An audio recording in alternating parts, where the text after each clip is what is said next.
Hey everybody, welcome back to Sets and Reps. This is Greg Gadanian. This is episode number 2. I speak with my friend John Lapa. He's the one that originally got me into fitness in the first place at a time that I felt like I was not strong and I couldn't do much about it. And he helped me pick up those weights for the first time, what got me set and started off on my journey.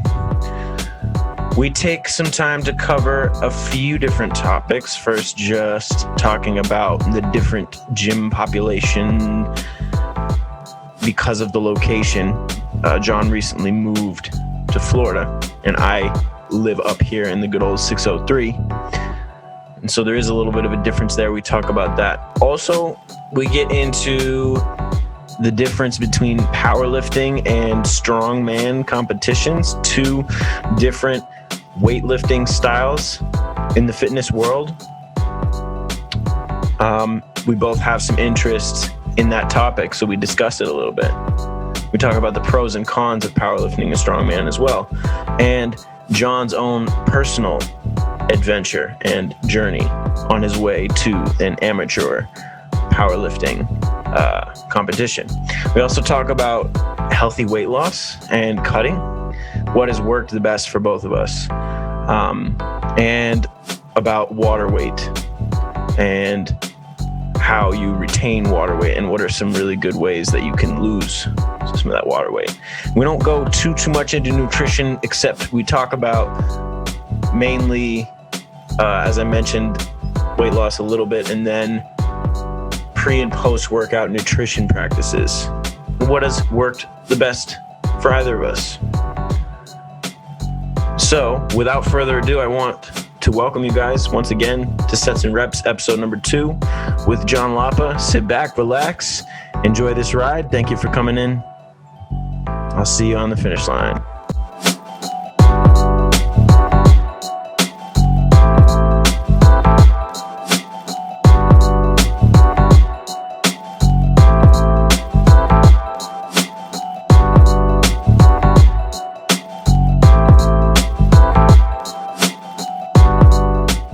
Ladies and gentlemen, we are here with John Lapa. How are you? Doing pretty good. Welcome to the podcast. This is Sets and Reps, episode 2. And I'm here with my friend John Lapa. How long have I known you now? It's been since junior year of high school. So like 5 5 years. Yeah, I met you sophomore year, I think. I wasn't weightlifting at the time. I didn't really do much exercise at all, but I wanted to be a police officer. And after becoming friends with you, I enlisted you to help me work out. Remember that? Oh, I remember that. It was fun. And now I'm a trainer, and I have a career in fitness and career helping other people exercise. I thought it might be cool if we both took some time to talk about our roots there and how we both started working out. Can you tell me a little bit about yours, because yours is interesting? How I started working out? How you started working out, what kind of stuff you did, because I know you were wrestling and you were also boxing.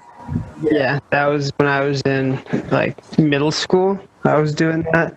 I started lifting in 6th grade when I was around 12. Not super heads stuff. I couldn't really get it back because my parents were like, "You're already short. You don't really want to stunt it or anything." So I definitely had to do some boring lifts just because I couldn't do the fun stuff like squats or deadlifts yet. They didn't want me to hurt myself and stay short forever. It didn't work though. There's really no, definitely I feel like that's a stigma about younger kids weightlifting. There's really nothing too terribly wrong with it as long as the technique and the movement is correct. You know what I mean? Oh, yeah. Your parents were just trying to watch out for you, I guess, be extra careful. Neither are necessarily lifters or people that go to the gym super often, so why would they know that? It's just things that they're going to hear and repeat. Exactly. Yeah, most of everyone's opinion these days is just something that they heard from someone else. There's nothing new under the sun.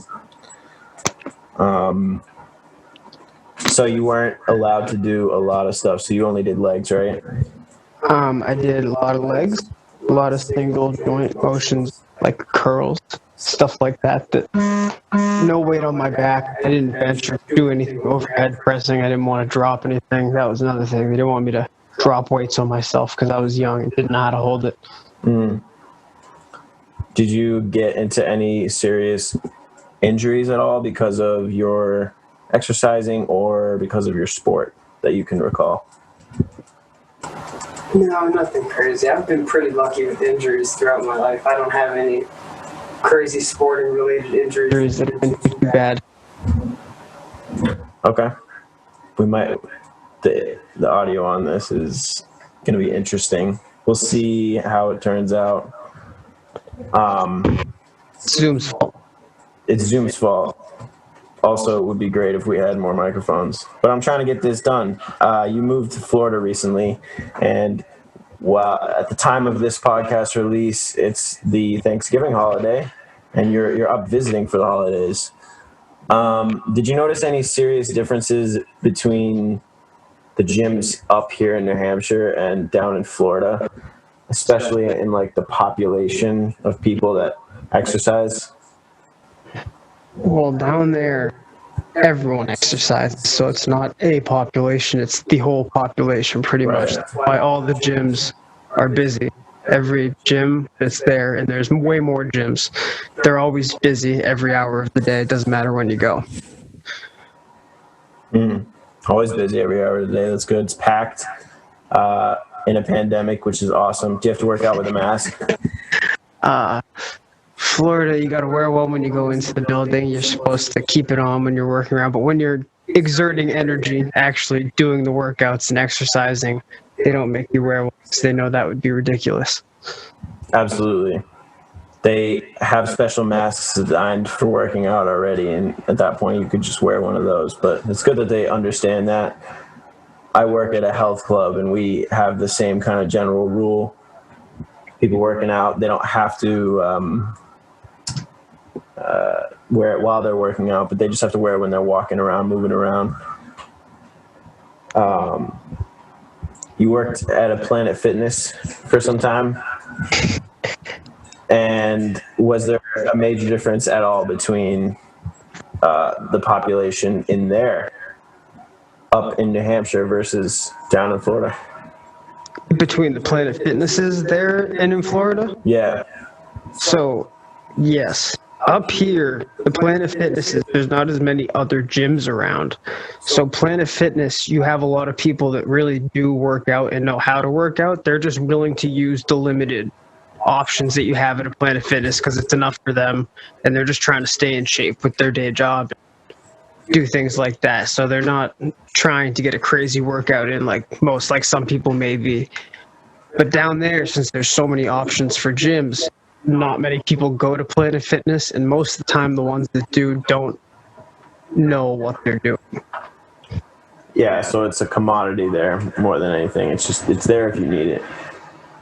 It's fun to go in sometimes. Yeah. Okay. I agree with you. I've been going to Planet Fitness a lot more, and it did get negative connotation for the longest time, especially from me. And just because of the amount of stuff that's there. But I mean, the place looks nice. They usually keep it clean, so there's not too much to complain about in that regard. And I can always, if I'm going to Planet Fitness, I can always just use it as an excuse to,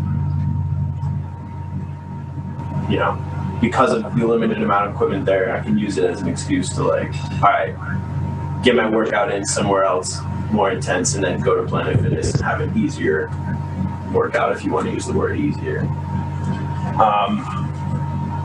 I don't like working out at home. No. It's the worst. Yeah, it's not very enjoyable. Especially because it's tough to get the motivation to. Sometimes you don't have equipment. And Less mirrors. So you can't look at the form. You can't look at the pump that's going on. So, like, I would say that I definitely prefer a health club or a fitness studio to working out from home. What about you? Oh yeah, 100%. That's one of the good things in Florida is that gyms are all open. It's really wide open down there when it comes to that type of stuff. So when you want to work out, you don't have to work out at home at all, really, if you would like to. Yes. Again, the options there. It's available. So did your weightlifting technique and in your personal fitness, did it change at all from when you were younger versus now? Well, my metabolism changed from when I was younger versus now, so in order to look good now, I had to change a lot of things.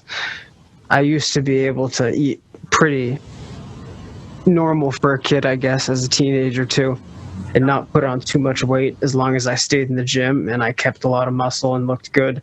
But then around 18, 19, I had to start eating good and working out. As you get older, you have to do that, obviously. So, but yeah. So you didn't have the proper nutrition, is that what you're saying, back in the day? Yeah, not at all. I definitely had to work on that in the later years. It's a good thing. It's pretty much 50% of the deal. You can't, if you're not putting good fuel in the tank, it's not going to perform very well. Yeah, totally. So let's talk about your personal pre and post workout kind of nutritional, your take on that.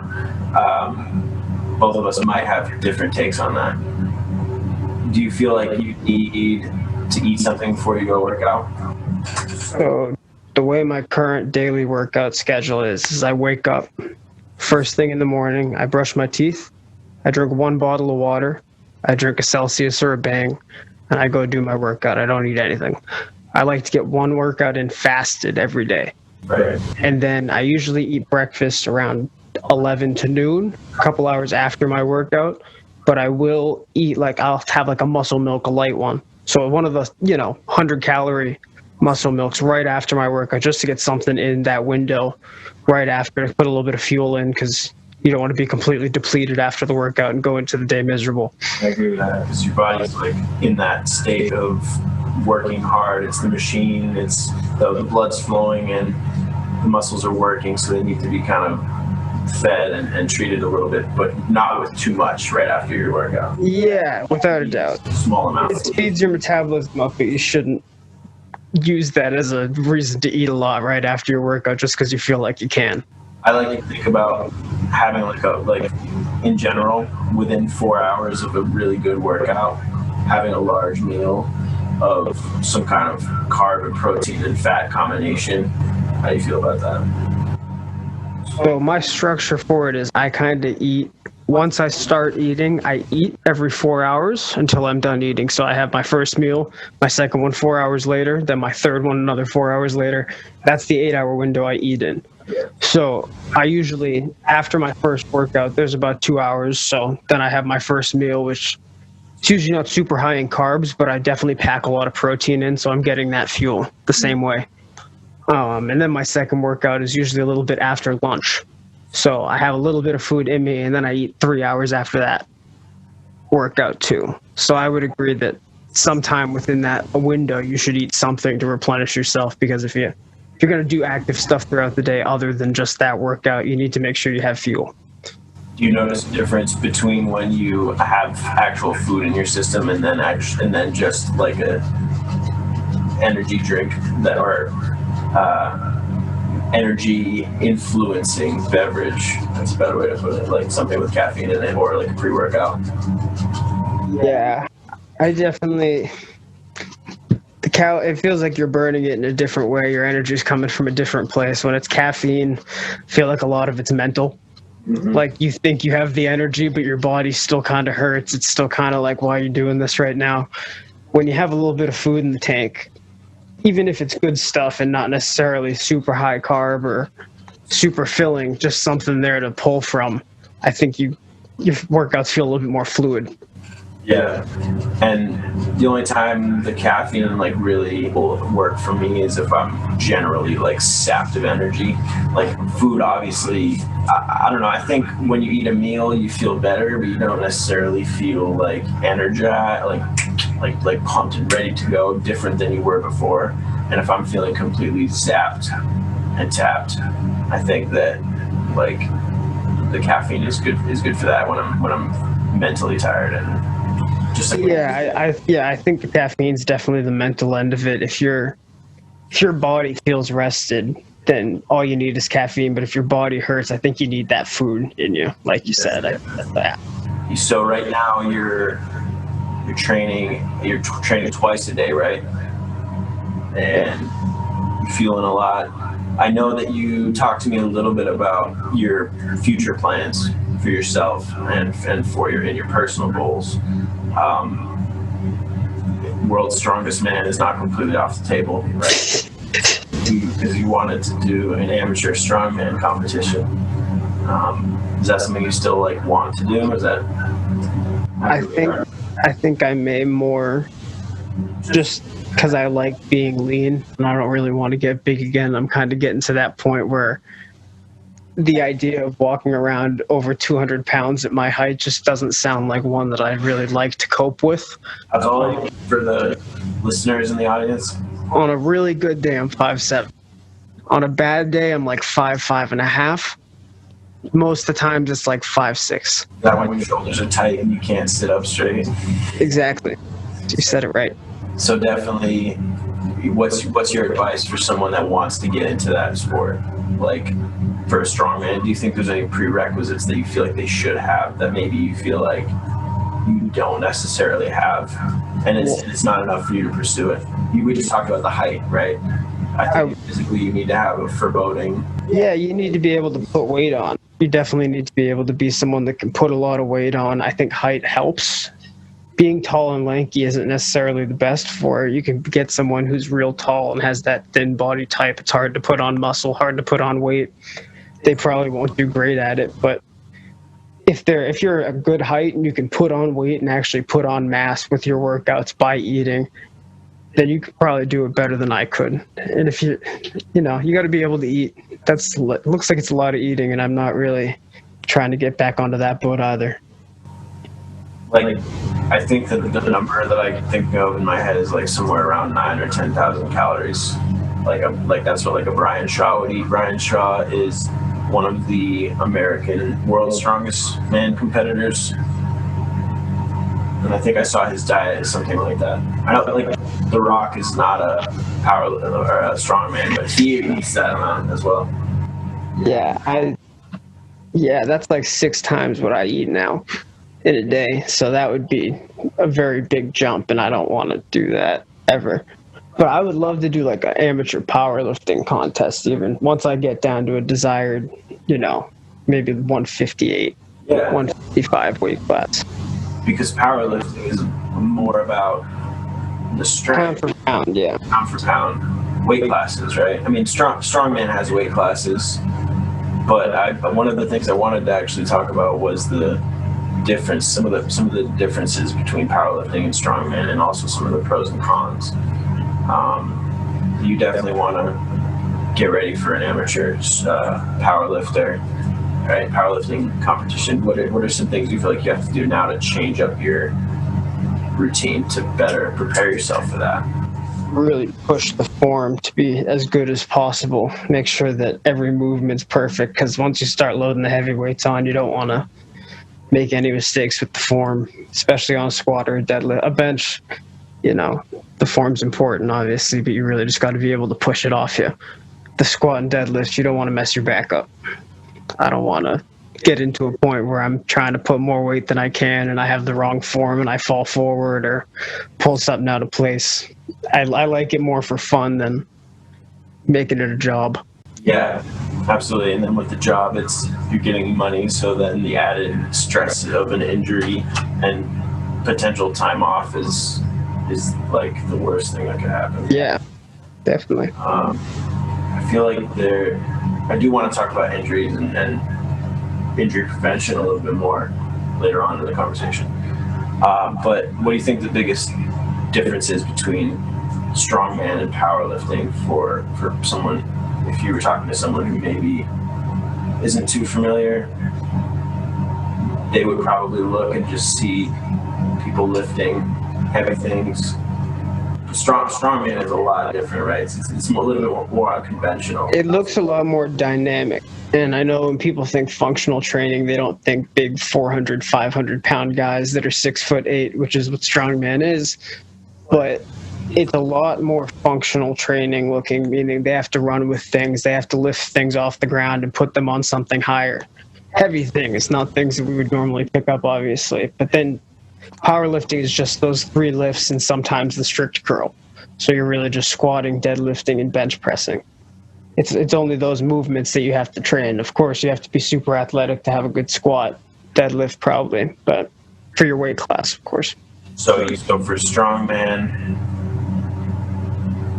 more dynamic, more unconventional movements and things that you have to use, versus powerlifting, you're always going to just train the same lifts and always try to get better at those specific ones. Yeah, because strongman, I think one thing that I didn't notice until watching this year's is that the events can change so rapidly. Like, they had no idea what some of the events they were going to be doing were in the finals because of all the postponements. So with that happening, they didn't even know the event until the day of the tournament. So how could they train for it? They just had to know to be able to do one of the 15 to 20 registered strongman events.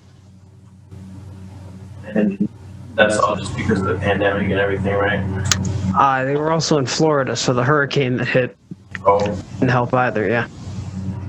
Dang. You gonna go chasing hurricanes down there? I think that'd be fun. There's a show about that, isn't there? Like, oh yeah, they're probably. Eddie Hall and Hafthor Bjornsson, they're getting ready for a boxing match pretty soon. I saw that. I thought that was interesting, but I also like seeing them lift and compete and both try to do that sport versus boxing. So I don't know how necessary that is. Did you have any thoughts about that when you saw that they were gearing up for that? I mean, they're doing it for money. That's, they don't like each other, but they're doing it for money, obviously. Yeah. And I think that's the motivator, and they'll get money for it. But I think, they got to be careful. They're both big guys. They're not super athletic. So if they get hit really hard, they might not have the same bounce back recovery that, concussion could be a real one for them. They're hitting each other, so there's a lot of power there. Moving, probably not very fast at all. No. It's a lot of force impacting the earth. It's a lot of mass impacting other mass, I should say. Yeah.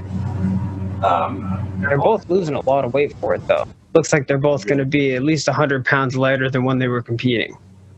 Eddie did the max deadlift at like 1,000 pounds, right? Or was it 13? It was 500 kilograms, which is 1,200 something, 1,226. Yikes! Something around. And then did Hafthor beat it? He came close to it. No, he did. He did 501, but it wasn't in a competition. I see. So it was recorded by ESPN, though. Was recorded by ESPN. Had the people there to prove it. That probably has something to do with why they're fighting, or just for the clout of it. Yeah. The fact that 2 of the world's strongest men competitors are going to do something that's not strongman with each other. Interesting. So, what kind of stuff have you had to do for injury prevention in your personal fitness? Whether it's, you've been exercising for a while, something starts to bug you. Like I deal with my shoulder sometimes, my left shoulder, and my left knee, and around the around where the IT band crosses the knee joint. And I've had to do some injury prevention stuff to include in my warm-ups, especially, and in my cool-down at the end, some stretching and stuff like that. We can both talk about what things that we do. But what comes to mind for you as far as something that's been nagging at you and something that you had to actually work on improving? So definitely my lower back and my shoulders, both my rotator cuffs. I do too much pressing. I'll be the first one to tell you I overtrain pressing. I do it way too many days a week. I spend too much time on it, but it definitely started to get to my rotator cuffs. So I had to do a lot of stuff resting it, first of all, realizing that I needed to give it a few days in between. But some time off. yeah, just a little bit. But starting to do things like stretching my rotator cuff and doing some movements to build the little muscles in there up a little bit definitely made it better. And then my back, just deadlifting the right way. Yeah. That nothing I really did to prevent it. I do a lot of plyometric stuff now, like reactive movement, just to make sure that like my body's ready for a fall if I'm running, or I do more stuff like that for my warm-ups than stretching or SMR type stuff. I'm more focused on the reactive side of it because I don't want to take the fall and break something that way. Yeah, I think that's almost more important than the SMR, like the soft tissue work. Certainly that helps. That I feel like the biggest benefit with that is like the trigger point. So you find that if like your chest is tight, for example, you find the tightest spot with like a lacrosse ball or a foam roller, maybe it's on your leg, and then you can kind of treat that one spot, the trigger point. Yeah, that does help. Like the pain is relieved in that way, but it doesn't really fix the issue. Because I found, like something else you said, is like you had to fix your deadlift up. A lot of times people will just see themselves get injured or feel an injury and then not necessarily know that it's their movement that's the problem. Oh yeah, they'll be like, oh, of course I heard I went heavy. Yeah. Like I shouldn't be like that. You shouldn't like be in pain from training. Sure, you're gonna like tear your muscles and like you're gonna be sore and you're gonna sweat and stuff, but like you shouldn't be wearing away at your body in the part where it makes it like uncomfortable to work with. So you stretched your rotator, you did some exercises to make those muscles a little bit more stable.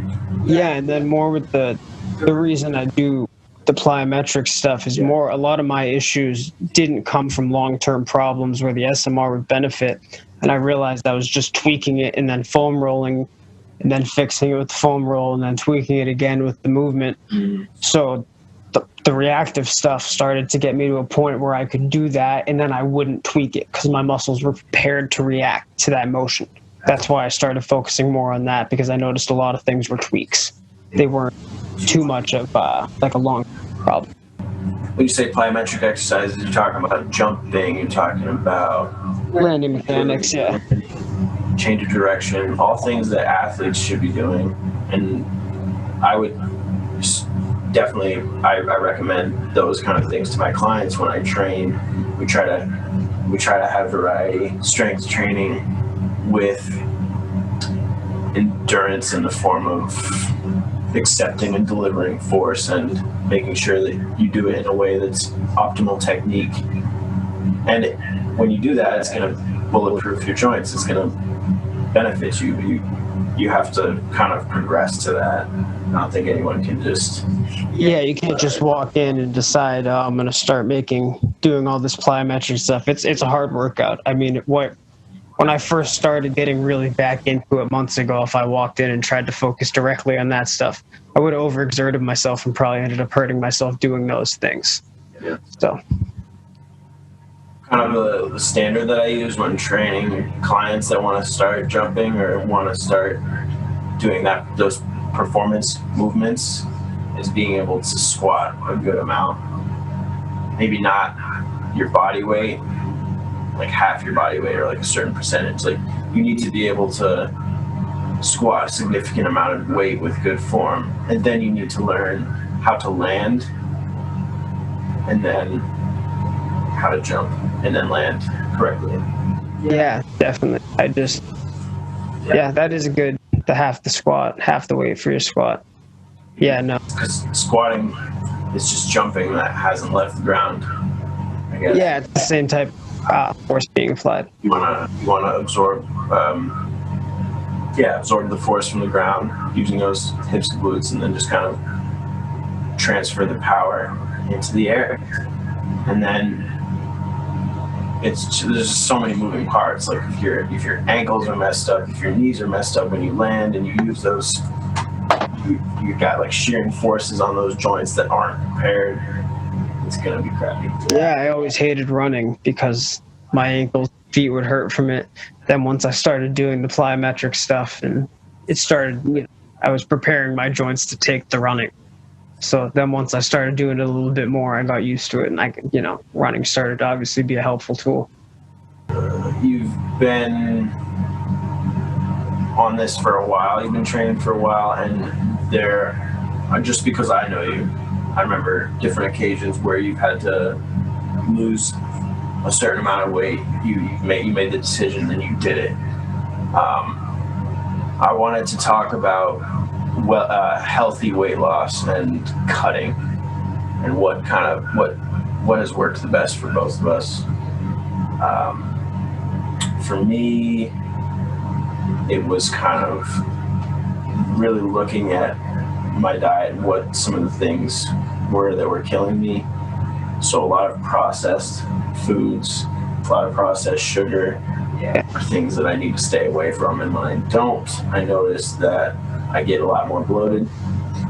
And when I don't drink enough water, my muscles are, dehydrated. And I notice when I drink more water and I'm able to filter stuff out of my system more, feeling a lot better. And I know that definitely benefits my weight, and the regulation of my weight. And then just keeping my protein high and my fat high is good as well. People think fat's bad for you. It's just because it carries a lot of calories with it, and everyone's worried about the extra calories. 1 gram of fat's about 7 calories, whereas protein and carbs 4. Yeah. 7 or 9. I did take exercise science. The facts are out of my head right now, but yeah, it's one of those. So there's like more calories in fat, and that's why people are afraid of it. But disperse it the right way into your diet, because fats are important. You got to have them in your diet. That's the oils, like stuff that you can get from fish or avocado and olive oil. Yeah. A lot of people try to cut full-on things out of their diet, pull carbs out. It's good. It can work for a lot of people. A lot of people say it helped them get to a certain point, but I think that sustainability-wise, for most people, it's going to be better to just eat the right amount. Eat all your carbs, eat all your calories you're supposed to have. Just make sure you're eating the right foods in the right amounts. Put the fork down when you're done, and then stop eating. That's a lot of people's problem. Self-control, big time. Yeah. Oh my goodness. I've never completely cut out carbs before. And if anything, it will be when I'm not working out, I try to have less carbs that day. Yeah, definitely. Even because a lot of even the days where I don't work out as much and I just do cardio, I feel like I pack it really heavy with protein, but I don't eat many carbs on those days just because I don't have the desire for them as much. I don't feel as depleted to eat the carbs. You eat them. Well, yeah, you eat them to replenish your glycogen and stuff from working out, and you also eat it to fuel beforehand and have energy. And if you're not physically stressing yourself out enough that day, you don't necessarily need a ton. What's your take on water weight and some of the best ways to lose water weight? So I mean, I think you got to keep water in your body. I never really took it serious. I used to love soda. That was a real big part of getting better shape. You got to not drink as much soda and start drinking water. It clears you out a lot better. But can we tell the audience your affinity for Diet Coke? Oh yeah. That changed significantly, which I think is for the better. Oh, definitely better. I way too much. It was really good though, and I still think it's really good. It's a great soda. It's a great product, but I know I can't drink it because if I drink one, I'll two, and that's shit drink. So I just drink water, seltzer water, clear stuff. Yeah, clear stuff keeps clear. Clear is good. Absolutely. Yeah. But you were saying before I asked you about water weight. Yeah, so I mean, I would definitely say that if you're trying to lose water weight, drink a lot of it for a good amount of time, and then maybe go back to drinking a normal amount. Your body's going to keep on peeing like you're drinking a lot for a little bit. You'll lose a little bit of it that way. But just, yeah, it's not the best thing to do, though. I feel like I don't like that process too much. Tricking the body just doesn't sound good. That's what they want to do for the new COVID vaccine. Yeah. We don't have to. So they want to, like, for one of the vaccines or whatever, they want to, like, get your body to think it has it and then produce the needed proteins to take care of it. But that's fine. Yeah, water. Just drinking a lot. I feel like if you don't drink, once you start drinking a lot of water, you don't really drink anything else, and like you're gonna feel healthier just doing that. I feel like don't drown yourself with water. Obviously, if you feel full, don't keep drinking water. But it's a good thing to load up on. It just keeps you feeling clean and fresh. I think that one of the best things people can do, it's what we do as a fitness professional, having people take their 3-day dialogue, whether it's writing it out or whether it's using like an app on your phone, just to kind of get an idea of what you're putting in your body. I feel like that's one of the best places to start for that.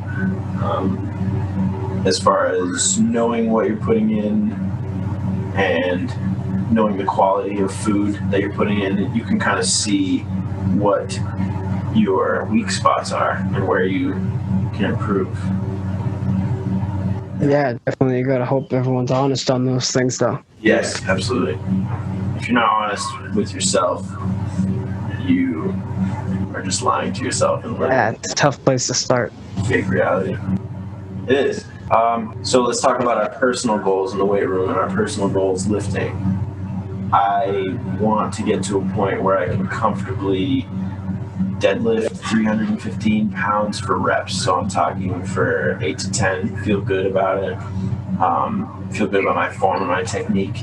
I've been working on that with sets of 5 and trying to go heavier for each set. So I start off with a set of 5 that's medium to moderate effort, 5 reps, and then continue up. And then by the 3rd, maybe 4th set is when I'm moderate to maximum effort. And then like that 5th set of 5 reps, the last rep is gonna be like very questionable, most likely. Like it's you want that to be like a very strong pull. I want to be able to deadlift 315 for reps, squat 315 for reps. I'm not entirely worried about my bench press. I don't see that as like an important lift for me. Generally, when it comes to strength, and because I got long arms, and it's a struggle. All my. Say 225. 225. It's a good goal.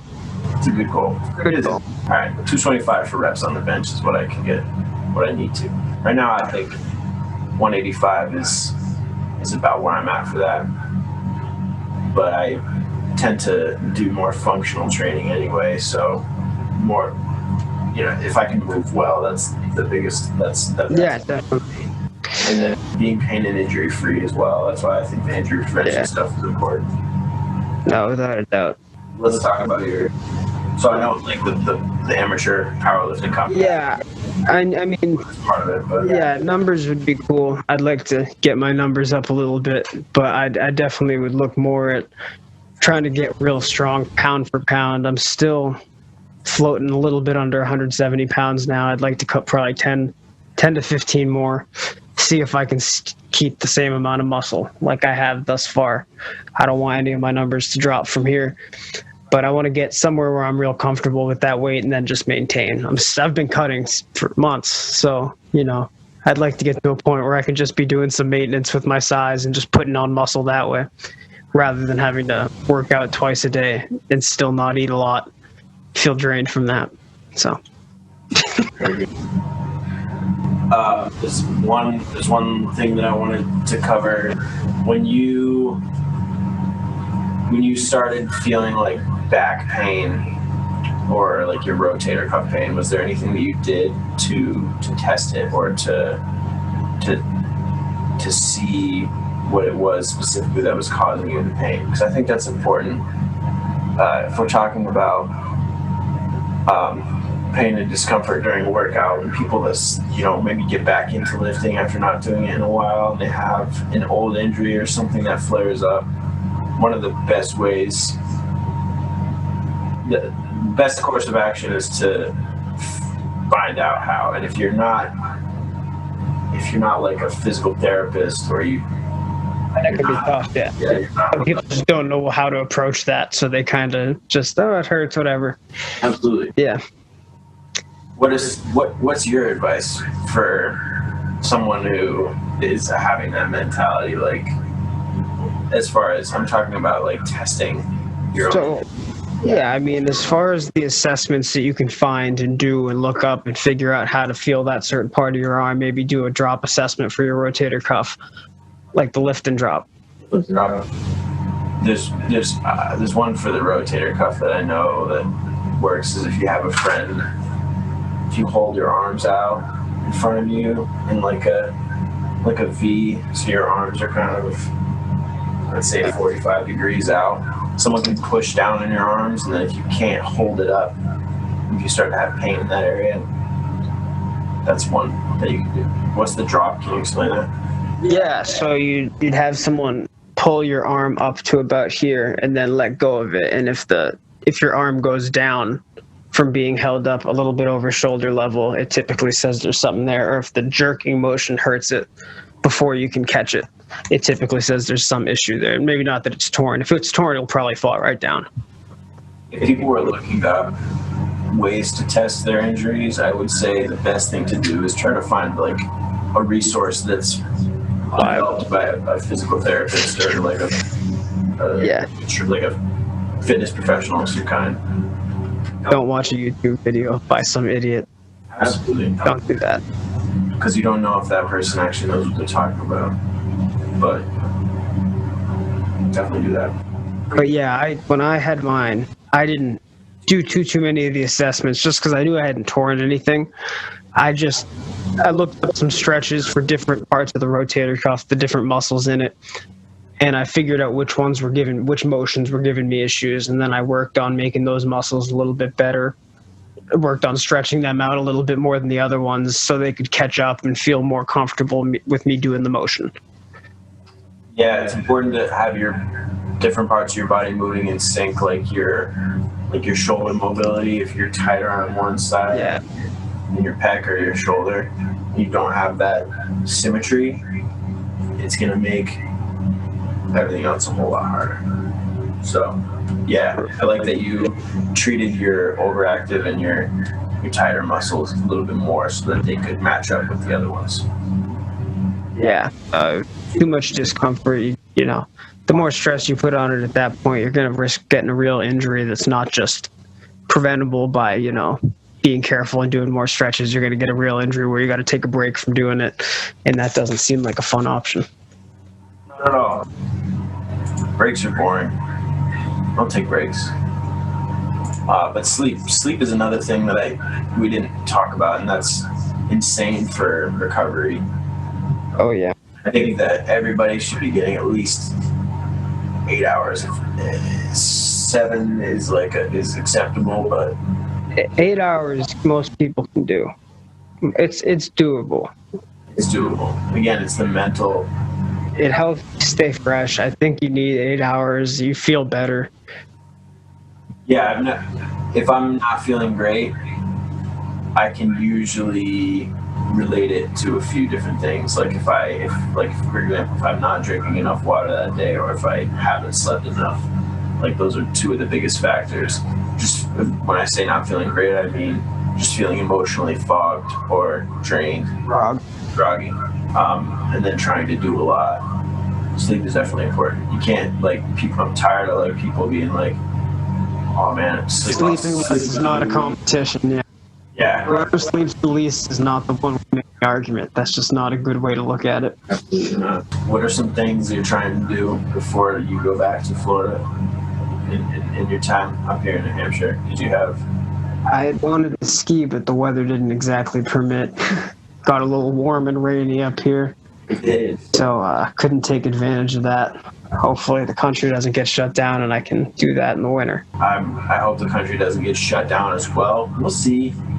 We'll see what happens. I'm not too concerned. I'm fine with people not using ski lodges. That's, who cares about that? But the mountain itself, you take the ski lift up wearing a mask for all I care. So in addition to helping me get started with weightlifting, John also taught me how to ski, which I still tell the people now. I think it's pretty cool because he did the entire thing skiing backwards. So if someone's teaching you how to ski and they're not skiing backwards, then I don't think they're a good teacher. I want to thank you for coming on and for helping me keep this train going. Definitely we'll have you on the podcast again. This is only episode 2, so this is not even the final product of what I want this to be, but I'm pretty stoked with how it's going so far. I thought it would be important to have you on here. So thank you. Appreciate it. All right, man. Thanks so much. Have a great rest of your day. You too. All right.